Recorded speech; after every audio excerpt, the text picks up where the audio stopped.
Hello students, welcome to Brilliant Minds. I am Aarti, your maths teacher.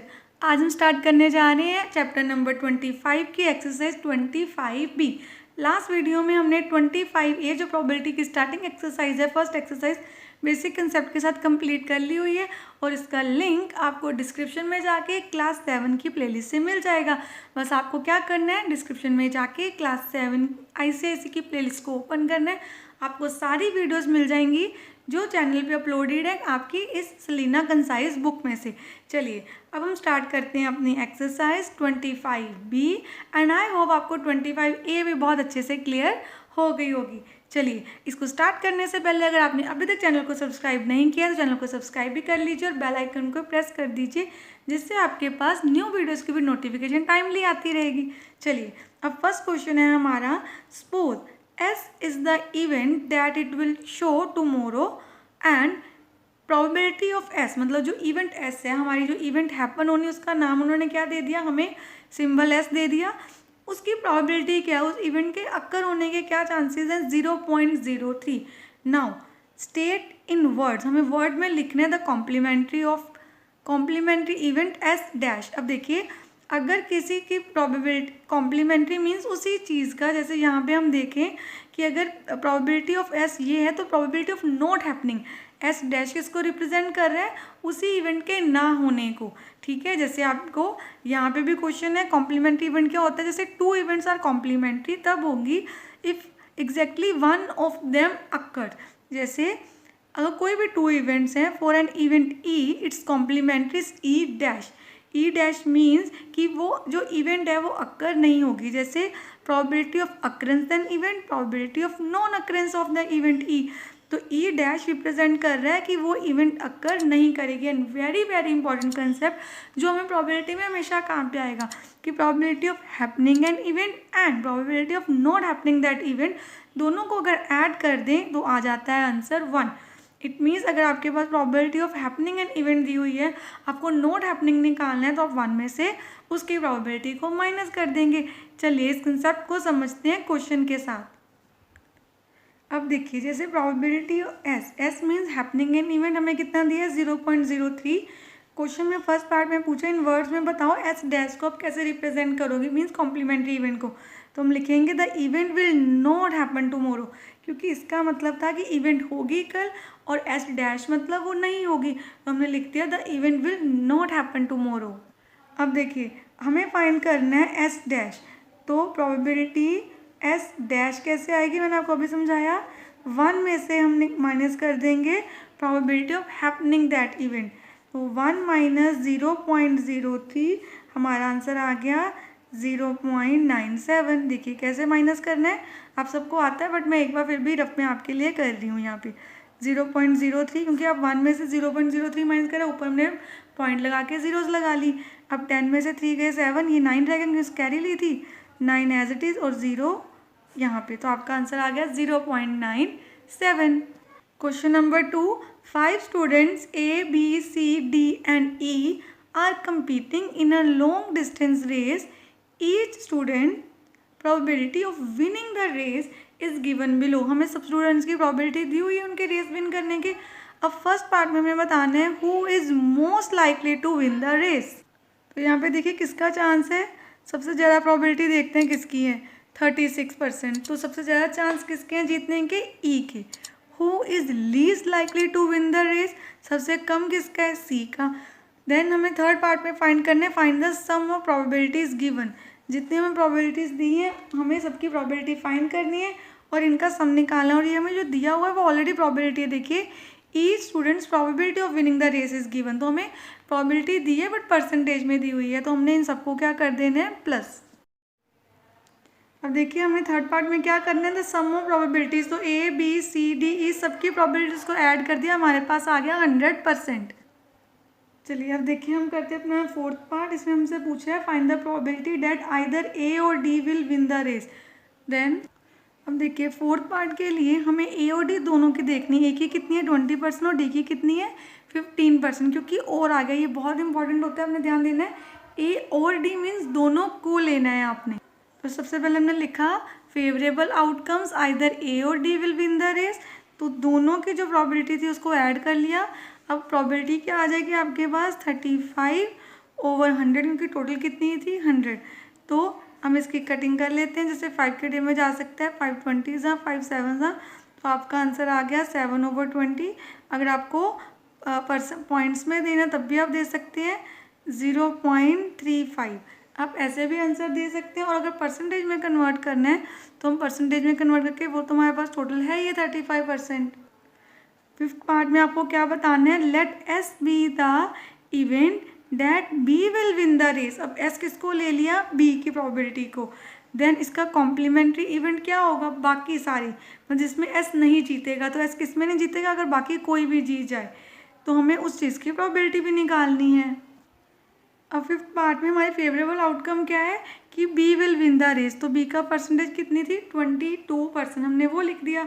अब probability of S, S हमें क्या represent किया था उन्होंने, बी की प्रोबेबिलिटी।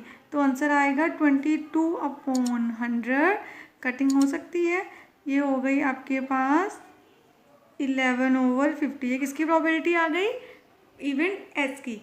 अब एस डैश को कैसे रिप्रेजेंट करेंगे इन वर्ड में, तो हम लिखेंगे B will not win the race.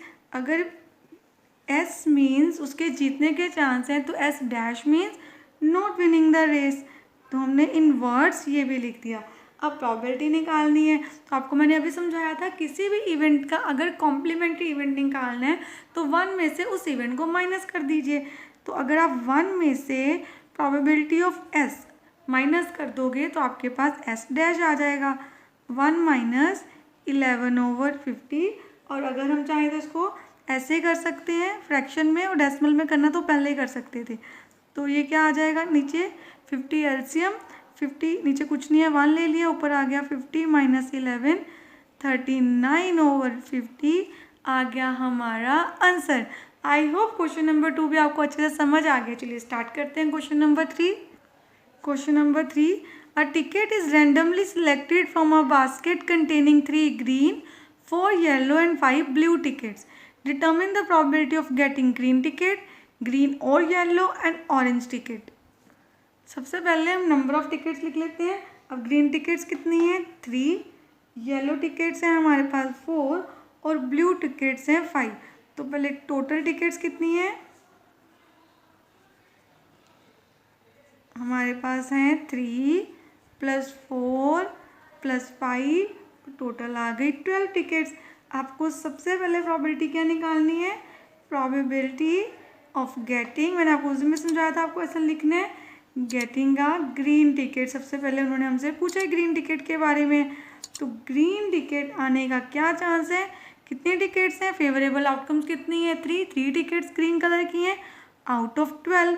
3 1 3 4, आपका आंसर आ गया 1/4।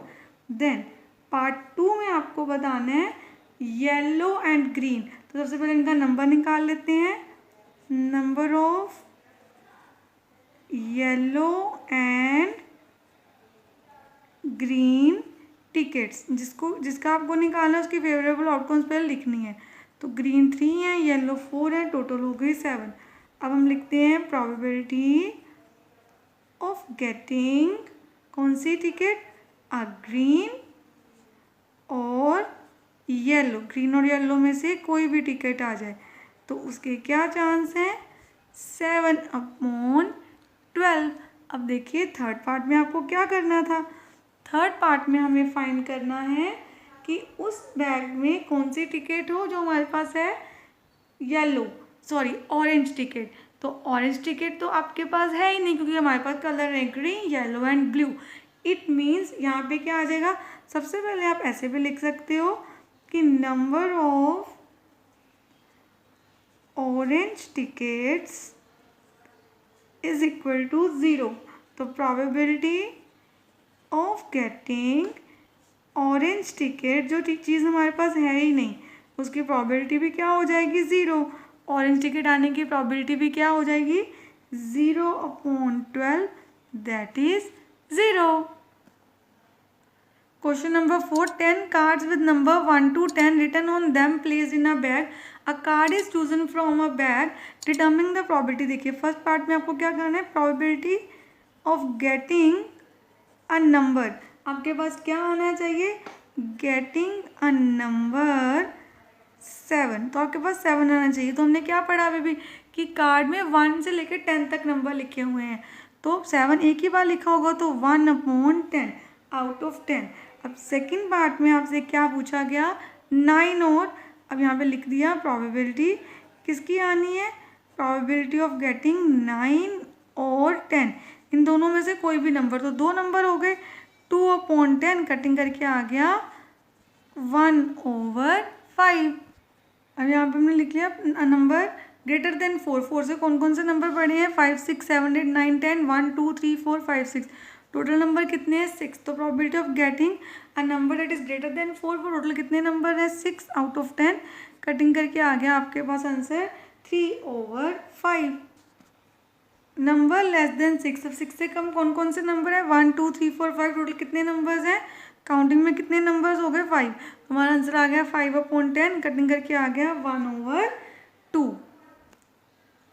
Question number 5, a carton contains 8 brown and 4 white eggs, find the probability of that an egg selected randomly कोई भी एग सेलेक्ट किया है तो क्या प्रोबेबिलिटी है उसके ब्राउन एग आने की और वाइट एग आने की। नंबर ऑफ ब्राउन एग्स कितने हैं 8 और वाइट कितने हैं 4, टोटल कितने हो गए 12, दोनों को ऐड करके अब ब्राउन एग की प्रोबेबिलिटी क्या होगी, ब्राउन का number over total, and white की क्या होगी, वाइट का नंबर ओवर टोटल, कटिंग हो सकती है। तो यहाँ पे 4 2 जा 4 3 जा आंसर आ गया 2/3, 4 1 जा 4 3 जा, इसका आंसर आ गया 1/3। Question number 6, a box contain 3 yellow 4 green and 8 blue tickets, a ticket is chosen at random, find the probability that the ticket is yellow, green, blue, red or not yellow। सबसे पहले हमारे पास जो number of tickets दिए हैं उन्हें लिख ली, yellow 3, green 4 और blue 8, total किया, टोटल टिकट्स आ गई हमारे पास 15। अब आपको बताना है येलो टिकट्स आने की प्रोबेबिलिटी, तो उसका नंबर क्या है 3/टोटल 15, 3 1 जा 3 5 जा आंसर आ गया 1/5। ग्रीन टिकट्स कितनी है 4, 4/15 की कोई कटिंग नहीं होगी, तो यही आ गया आपका आंसर। अब आपको क्या बताना है, ब्लू टिकट्स आने की प्रोबेबिलिटी, अब ध्यान से देखिए ब्लू कितनी है 8, तो 8/15 इसकी भी कटिंग नहीं होती, तो ये भी आपका सीधा यहाँ पे आ गया answer. Getting a red ticket, अब देखिए यहाँ पे येलो ग्रीन एंड ब्लू है, रेड टिकट ही नहीं है, तो उसकी प्रोबेबिलिटी क्या होगी 0/15 दैट इज 0। अब आ गया नोट येलो, आपको यही समझाया अभी अभी, नोट येलो मीन्स उसी का कॉम्प्लीमेंट, अगर येलो आने की प्रोबेबिलिटी पता है तो 1 में से जो प्रोबेबिलिटी हमारे पास येलो आने की है उसको कर देते हैं माइनस, तो 1 में से आप माइनस करोगे 1/5, तो यहाँ पे एलसीएम ले लिया 5 5 - 1, तो ये आ गया आपका आंसर 4/5। क्वेश्चन नंबर 7 देखिए, अब इसमें क्या है, the following table shows number of males and number of females of a small locality in the different age group.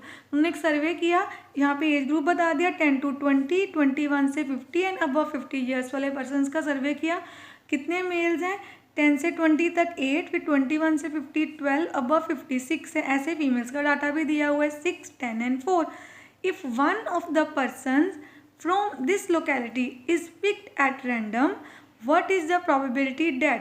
अब उन्होंने हमें क्वेश्चन किया, सारा हमारे पास डाटा है ऊपर कि किस एज ग्रुप में डिफरेंट पर्सनस हैं, मेल एंड फीमेल के बारे में बता दिया, एंड क्वेश्चन फर्स्ट क्वेश्चन क्या है आपका, हमें फाइंड करना है what is the probability that the person picked, ऐसे रैंडमली उसको पिक करें, इज़ अ मेल, वो मेल हो। तो देखिए कितने मेल्स हैं 8 + 12 + 6, टोटल मेल्स हमने देखने आउट ऑफ टोटल पीपल्स। अब टोटल पर्सन्स कितने हैं हमारे पास, पहले हमें ये देखना है। अब मैंने यहाँ पे लिख दिया total number of persons, number of males and number of females को ऐड करके आ जाएगा। तो नंबर ऑफ मेल्स कितने हैं 8 + 12 + 6 जो ऊपर लिखे हुए थे लाइन में, और ये हो गई फीमेल्स का नंबर, तो दोनों को ऐड करके हमारे पास आ गया 46 टोटल नंबर ऑफ पर्सन्स। अब देखिए हमारी फर्स्ट इवेंट है कि जो फर्स्ट क्वेश्चन में क्या पूछा था, when the person is picked वो मेल हो, तो पहले हमें टोटल नंबर ऑफ मेल चाहिए, वो हमने अभी ऊपर निकाले हैं 8 + 12 + 6। आप ऐसे शो भी कर सकते हैं दोबारा, तो टोटल नंबर ऑफ मेल्स कितने हैं 26। तो अगर मुझे इसी की प्रोबेबिलिटी चाहिए, किसकी प्रोबेबिलिटी है, प्रोबेबिलिटी ऑफ दिस इवेंट, तो क्या आ जाएगा 26/46। अब मैंने ऐसे सीधा प्रोबेबिलिटी लिख दिया है, तो आप ऐसे भी लिख सकते थे यहाँ पे बना के, मैंने ऊपर ये लिख दिया था तो उसी के पार्ट की प्रोबेबिलिटी, इसलिए यहाँ पे नहीं लिखा। ये प्रोबेबिलिटी किसकी, probability of the event that a person picked is mail. अब इसकी कटिंग हो सकती है 2 के टेबल में, 2 1s 2 3s, यहाँ पे 2 2s 2 3s, तो आपका आंसर आ गया 13/23। सेकेंड है and event when the person picked is female, तो फीमेल्स का नंबर देख लेते हैं, 6 + 10 + 4, तो हमारे पास टोटल कितनी फीमेल्स हो गई, 20। तो प्रोबेबिलिटी क्या आ जाएगी फीमेल्स की, 20/46। नीचे तो टोटल ही आना है, आपको पता है। फिर से 2 के टेबल में जा सकते हैं, 2 10s 2 23s, आपका आंसर आ गया 10/23। थर्ड पार्ट क्या है हमारा, N event when the person picked is a female, और उसका एज ग्रुप क्या होना चाहिए, 21 से 50। अब देखिए आप अपने क्वेश्चन में 21 से 50 तक कितनी फीमेल्स हैं, ओनली 10 फीमेल्स हैं। तो हम यहाँ पे क्या लिख देंगे, नंबर ऑफ पर्सन्स कितने हैं, 10, तो 10/46। अब इसकी भी कटिंग कर देते हैं, 2 5s 2 23s, आपका आंसर आ गया 5/23। देन डी पार्ट में an event when the person picked is male aged up to 50 years. अब उसकी एज 50 ईयर्स तक होनी चाहिए, अप टू 50 ईयर्स। अब ध्यान से समझना है, अबव नहीं बोला, यहाँ पे कंफ्यूज नहीं होना, उन्होंने अबव 50 नहीं बोला, उन्होंने बोला अप टू 50 होनी चाहिए। अब ध्यान से यहाँ पे देखिए, ये जो लास्ट में एज दी है वो अबव 50 है, तो हम इसको काउंट नहीं करेंगे। अप टू 50 मतलब 50 तक, तो 8 से लेके 8, ये 10 से लेके जितनी भी हमें एज बताइए ये अप टू 50 तक है, तो इसको ही काउंट करेंगे। 12 + 8 टोटल कितने आ गए, 20। तो यहाँ हम लिख देते हैं 20/46, अगेन 10/23, आपका आंसर आ गया ये। अब हमने 7 क्वेश्चन भी अच्छे से कर लिया है। अब स्टार्ट करते हैं क्वेश्चन नंबर 8।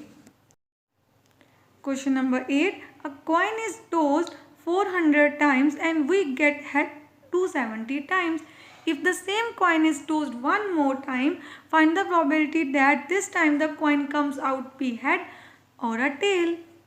अब देखिए इस क्वेश्चन में टोटल नंबर ऑफ आउटकम्स कितनी होगी, 400 में कॉइन को 400 टाइम टॉस किया है, उसमें से हेड कितने टाइम्स आया है, 270, तो टेल कितने टाइम्स आई होगी। देखिए अगर हेड 270 आया तो बाकी सारे टाइम तो टेल ही आई होगी, तो हम 400 में से 270 को कर देते हैं माइनस, तो हमारे पास कितना आ जाएगा 130। इट मीन्स टेल कितने टाइम्स आई है, 130 time. Probability of getting head आने के कितने चांसेस हैं, 270/400। ये कटिंग हो गई।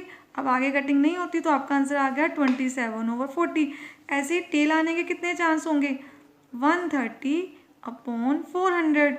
इसका भी आंसर आ गया हमारे पास 13/40। Question number 9. A die is rolled 8 times and the number 5 is obtained 2 times. Now, if the same die is rolled again, find the probability of getting a 5. अब देखिए डाई को कितने टाइम्स उन्होंने रोल किया है, 8 टाइम्स। टोटल आउटकम्स कितने हो गए आपके 8। 5 कितने टाइम्स आया है, 2 टाइम, तो 5 आने के कितने चांसेस हैं, 2। तो हमें प्रोबेबिलिटी भी 5 की बतानी है, तो 5 कितने टाइम्स आ सकते हैं, 2 टाइम्स आउट ऑफ 8, तो हमारा आंसर आ जाएगा 1/4। अब देखिए इस क्वेश्चन में क्या था, आपने बस ध्यान से समझना, उन्होंने 8 टाइम्स रोल किया है ना, तो अलग अलग नंबर आए होंगे। हमें इतना बता दिया गया है उन 8 में से 2 टाइम्स 5 आया है, और हमें प्रोबेबिलिटी भी 5 की निकालनी थी, तो 5 2 टाइम्स आया, इसलिए हमने कर दिया 2/8। चलिए अब करते हैं question number 10। A die is rolled once, find the probability of getting 3, 5, 2 और 4 एंड मोर देन 4। अब देखिए जब हम एक डाई को रोल करते हैं तो उसकी टोटल आउटकम्स कितनी होती हैं, 6, क्योंकि नंबर कौन कौन से होते हैं, 1, 2, 3, 4, 5 एंड 6। अब फर्स्ट क्वेश्चन क्या है आपका, what is the probability of getting 3, तो 3 कितने टाइम्स आ रहा है, ओनली 1 टाइम आ रहा है, तो 1/6। And what is the probability of getting 5, again 5 भी 1 टाइम आ रहा है, 1/6। What is the probability of getting 2 और 4, देखिए 2 एंड 4 दोनों के लिए है, तो 2/6 2 नंबर हो गए, आंसर आ गया 1/3। अब यहाँ पे मोर देन 4, 4 से ज़्यादा कितने नंबर, ओनली 2 नंबर है जो 4 से ज़्यादा है, तो अगेन 2/6 काउंट करने नंबर कितने, 4 से ज़्यादा 2 नंबर्स है, तो 1 2, तो 2 1 2 3 हमारा आंसर आ गया 1/3। अब हमने अपना क्वेश्चन नंबर 10 भी कंप्लीट कर लिया और इस क्वेश्चन के साथ साथ हमने अपने 25 भी और साथ साथ अपना चैप्टर नंबर 25 प्रोबेबिलिटी भी अच्छे से कंप्लीट कर लिया है। एंड आई होप सारे स्टूडेंट्स को बहुत अच्छे से चैप्टर क्लियर भी हो गया होगा। इन केस आपको कोई भी डाउट है तो आप मुझे कमेंट सेक्शन में लिख सकते हैं, और अगर आपको प्रैक्टिस वर्कशीट्स चाहिए तो आप नीचे दिए गए जो डिस्क्रिप्शन में टेलीग्राम चैनल का लिंक दिया है आप उसको ज्वाइन कर सकते हैं, उस पर आपको एक्स्ट्रा क्वेश्चंस और वर्कशीट्स भी अवेलेबल हो जाएंगी। चलिए मिलते हैं अब नेक्स्ट वीडियो में। अगर आपको वीडियो अच्छी लगी तो please like share and subscribe and press the bell icon, जिससे आपके पास न्यू वीडियोज़ की भी नोटिफिकेशन टाइमली आती रहे। Thank you for watching.